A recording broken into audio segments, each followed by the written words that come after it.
to manifest being famous? You can tell me. I promise not to laugh. Who wants to manifest fortune? Who is ready for me to tell you how?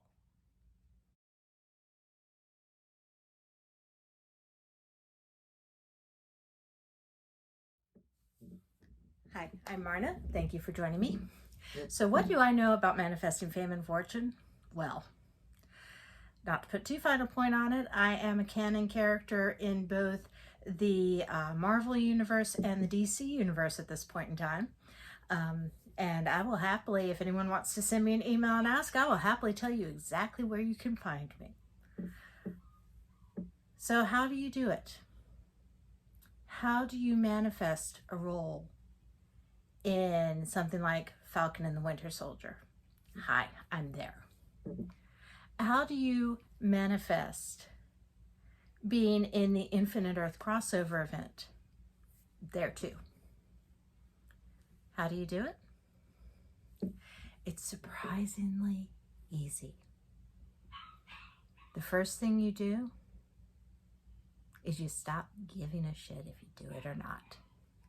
You understand that when you're doing something like that, you are actually part of a much larger entity than just the scene that you're shooting.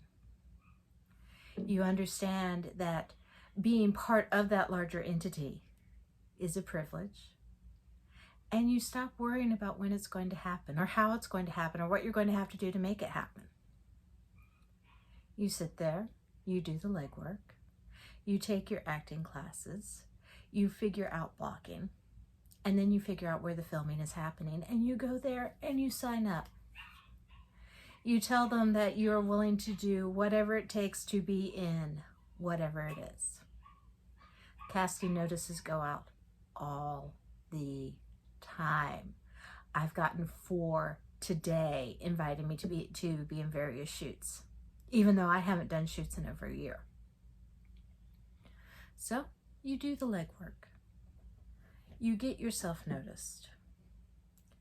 You put in the work to make your manifestation happen. And then you have faith that it will.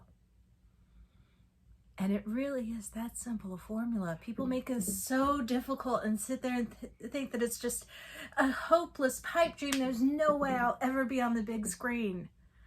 Yeah, there's every way you can be on the big screen. There is every way that you can be standing next to the big name star.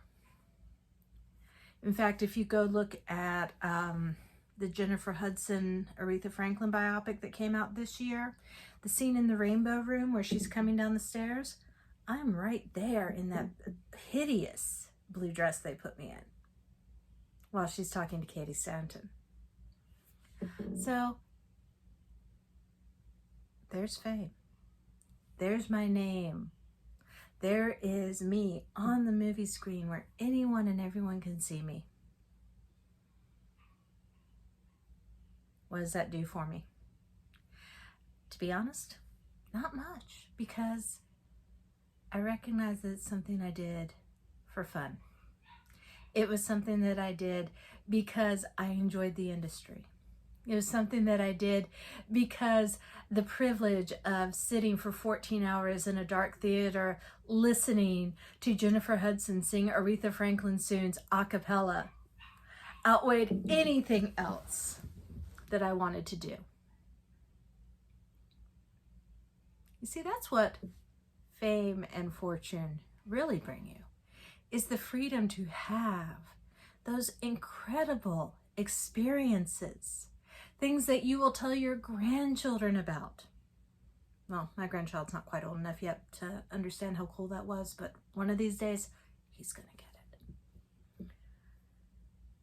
What matters to you? Why are you pursuing manifesting fame and fortune? Are you doing it so that you have the money? Or are you doing it so you have the richness of the life lived? Because once you stop worrying about the money, that'll show up. It'll show up in amounts that you need it to show up in.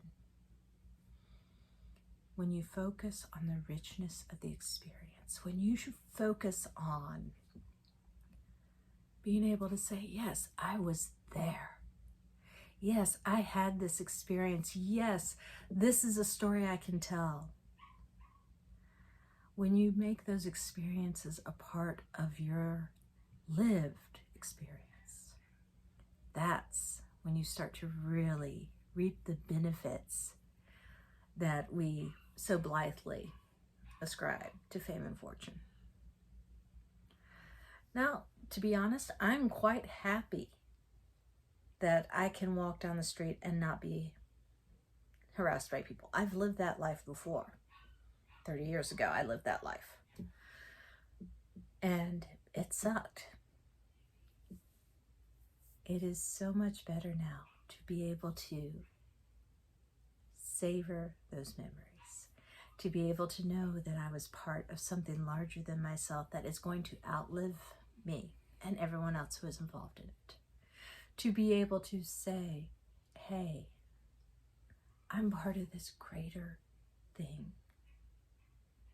Even if it is just being a high school teacher in a crossover event, even if it is being a homeless woman who's blown off her feet by the falcon flying by,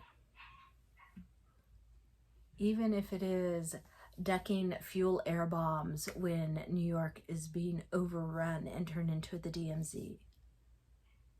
It's part of something greater. And when you let go of that desire for your personal notoriety, when you let go of that desire for you to be the name in lights, and instead focus on the something greater, that's when it all starts to fall into place for you. That's when you start getting those notices on your phone saying, hey, we need someone to audition for this. Hey, we think you would be perfect for this. Put in the work. Keep hanging on to the dream, but recognize that the true dream is so much bigger than just one person. And that is when the fame and the fortune start to roll in. And one last tip, if you want to do any sort of background work in the movies, you really want to be able to go to where they are doing the filming, which is largely, has been largely the Atlanta-based area because of union regulations, Wilmington, Savannah, a little bit of Richmond. Look at the casting notices, see where the filming is taking place, and be willing to go there. And that is where you get noticed. That is where you have the big names look at you and make funny comments. That is where you have the chance encounters. That is where you have the really, really, really awesome people who will come out and look at 200 extras in a cattle call and say, thank you for being here. Had that happen a few times too. And it's always special when it does. Remember, fame begins small. Fortunes begin small. Put in the work to get the small, and everything else grows from there. I'm Marna. Thank you for joining me. Boober would like to remind you to please boop the like button. Thank you.